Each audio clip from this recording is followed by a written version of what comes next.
If they choose not to, for whatever reason, then what happens to your business?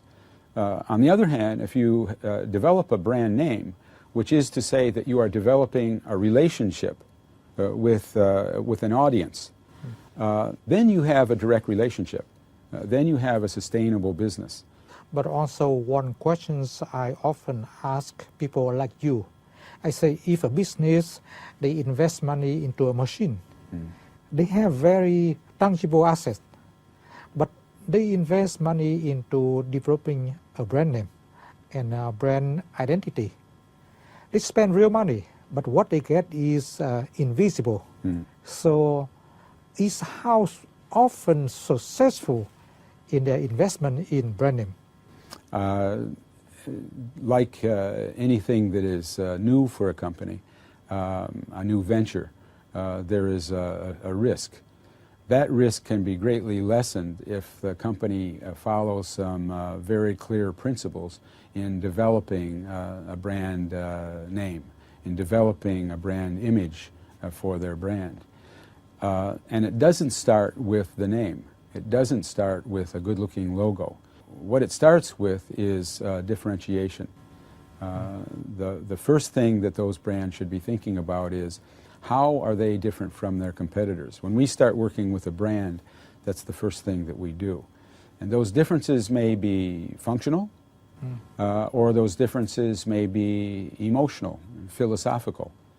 But whatever they are, there should be a very clear process that discovers what they are and which of them are most valuable to use as a foundation for building the brand. This is where many companies in Vietnam make a mistake, is that they begin with the image. And prior to the image, there needs to be criteria for that image.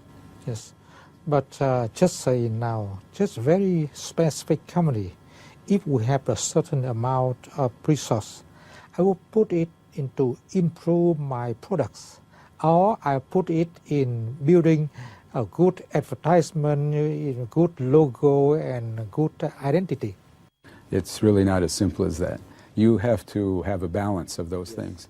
A company that does not develop good products, that does not have good service, is going to fail.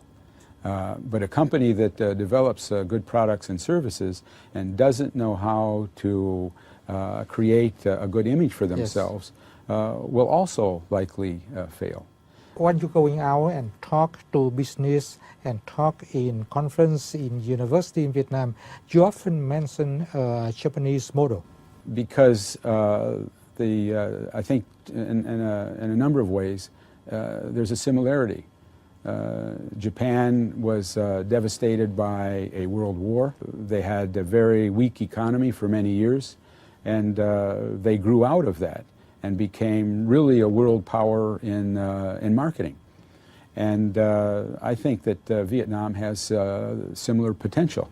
And I just see that Vietnamese people in general and the business leaders in particular are very aggressive about improving themselves. Yes, but Japan, when they developed their countries, that's quite a long time ago compared to Vietnam right now.